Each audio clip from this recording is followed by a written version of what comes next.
Assalamualaikum warahmatullahi wabarakatuh. Pada video kali ini adalah materi resumen dari materi-materi yang sudah saya jelaskan di video sebelumnya, yaitu tentang sel, biomekanikal, biotermal, biooptik, dan bioakustik dalam bidang kesehatan. Langsung saja kita ke pembahasan. Dalam tubuh manusia terdapat struktur yang paling kecil yang sering kita sebut dengan sel. Meskipun kecil, sel tubuh manusia adalah cikal bakal terbentuknya semua organ yang ada dalam tubuh kita.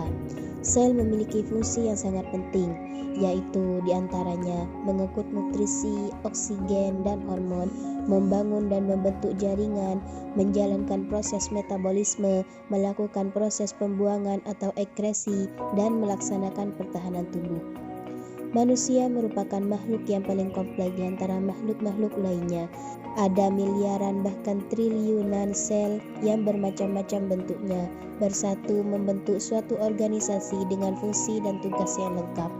Walaupun bentuk sel bermacam-macam, terdapat struktur baku yang harus dimiliki oleh sel, yaitu membran sel, sitoplasma, inti sel atau nukleus. Di dalam satu sel tubuh kita memiliki 46 kromosom di dalam nukleusnya. Setiap kromosom disusun oleh molekul heliks ganda yang panjang dan dikenal dengan replikasi DNA. Proses replikasi DNA melibatkan beberapa enzim, di antaranya enzim helikase, protein, enzim polimerase 3, enzim primase, dan enzim ligase, sehingga membentuk suatu gen atau unit terkecil yang menjadi penentu sifat makhluk hidup.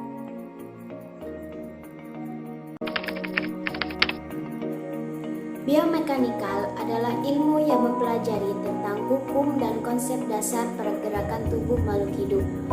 Nah, dalam bidang kesehatan dapat kita lihat dalam pemenuhan mobilisasi pasien, ergonomi, posisi yang seimbang, dan analisis gaya traksi pada sistem tulang pemobil. Misalnya seperti mengatur posisi duduk pasien, yaitu ada 3, posisi Fowler, yaitu posisi setengah duduk, posisi semi Fowler, posisi setengah duduk 15-60 derajat, dan posisi ortopenik, yaitu pasien duduk dengan menyandarkan kepala kepada penampang yang sejajar dengan dada, misalnya pada meja. Yang kedua, mengatur posisi tidur pasien, yaitu ada 4, posisi SIM, posisi miring ke kanan atau ke kiri, posisi Trendelenburg, yaitu posisi terlentang dengan bagian kepala lebih tinggi daripada bagian kaki, posisi litotomi, yaitu posisi terlentang dengan mengangkat kaki dan menariknya ke atas bagian perut. Dan yang terakhir, posisi genupectoral atau knicis, yaitu posisi menungging dengan kedua kaki ditekuk dan dada menempel pada alas tempat tidur. Yang ketiga, yaitu memindahkan pasien dari tempat tidur ke kursi roda atau sebaliknya, yang dilakukan oleh 2 atau 3 orang perawat pada pasien yang tidak bisa bergerak, dan membantu pasien berjalan, yaitu dalam artian pasien dalam keadaan lumpuh. Biotermal adalah suatu zat panas yang dihasilkan dari makhluk hidup. Biotermal ini ada kaitannya dengan termodinamika dalam bidang kesehatan. Termodinamika dibagi menjadi 2, yaitu termometrik atau alat pengukur suhu, dan termoregulasi, yaitu biokimia.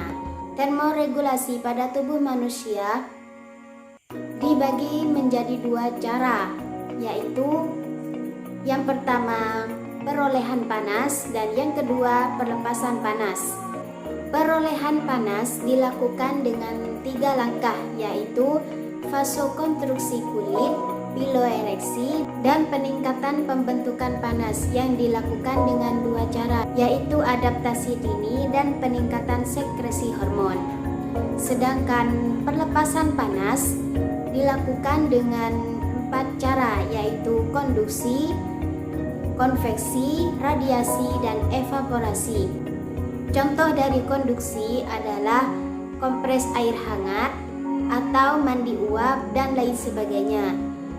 Contoh dari konveksi adalah pada saat demam menghindari dengan menggunakan selimut.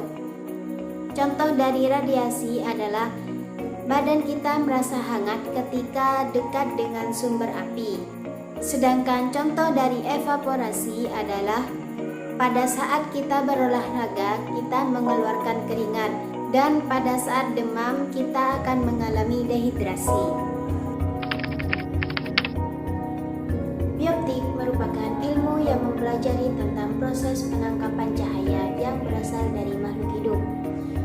Nah, dalam bioptik ini berhubungan erat dengan indera penglihatan manusia, yaitu mata.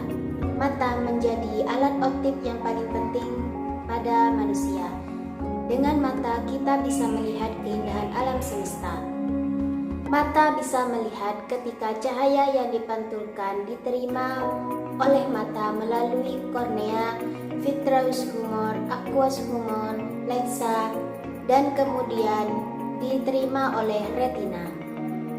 Rangsangan cahaya diterima oleh sel-sel reseptor, kemudian diteruskan ke sel saraf optik dalam bentuk impuls. Kemudian rangsangan diteruskan ke otak untuk diterjemahkan sehingga kita bisa melihat.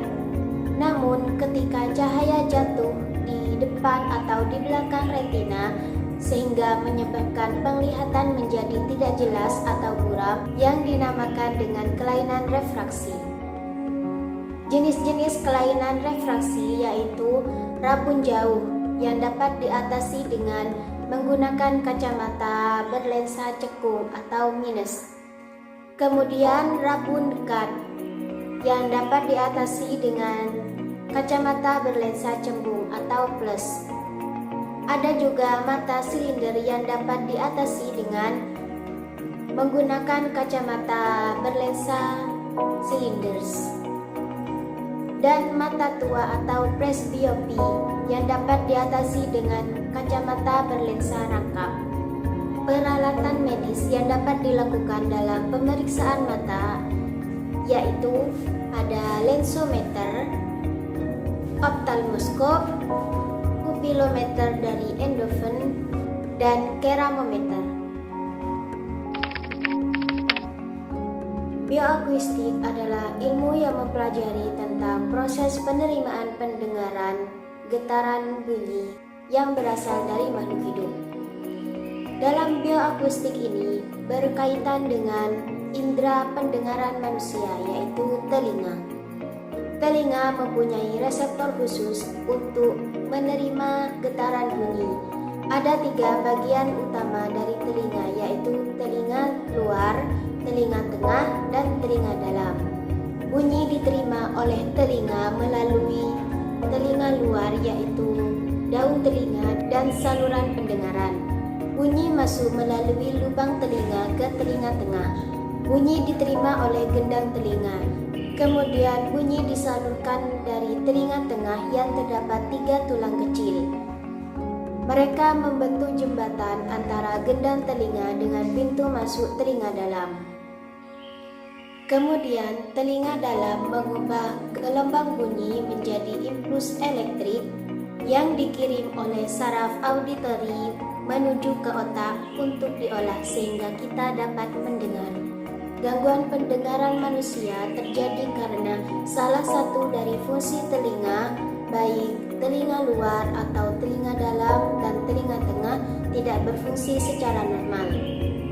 Jenis-jenis gangguan pendengaran ada 2, yaitu tuli konduksi dan tuli persepsi. Tuli konduksi terjadi ketika gelombang suara terhalang masuknya dari lubang telinga dan gendang telinga ke koklea atau rumah siput dan saraf pendengaran atau saraf auditori. Tuli ini hanya bersifat sementara.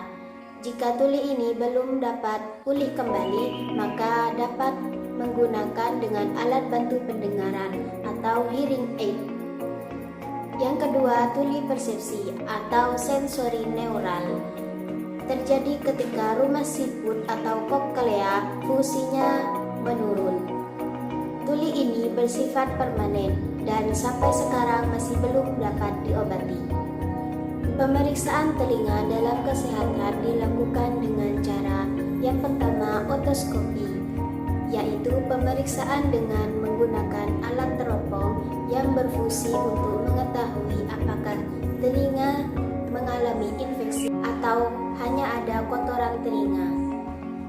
Yang kedua, timpanometri, yaitu pemeriksaan lanjutan dari otoskopi yang bertujuan untuk mengetahui fungsi telinga bagian tengah. Yang ketiga, otoakustik emission atau disingkat dengan OAE, yaitu pemeriksaan ini dilakukan untuk mengetahui fungsi sel-sel rambut halus yang ada di rumah siput atau koklea.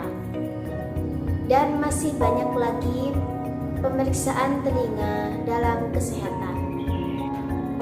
Mungkin cukup sekian penjelasan dari saya tentang sel, biomekanikal, biotermal, bioptik, dan bioakustik dalam bidang kesehatan. Apabila terdapat kesalahan, saya mohon maaf yang sebesar-besarnya. Sampai jumpa di video selanjutnya. Assalamualaikum warahmatullahi wabarakatuh.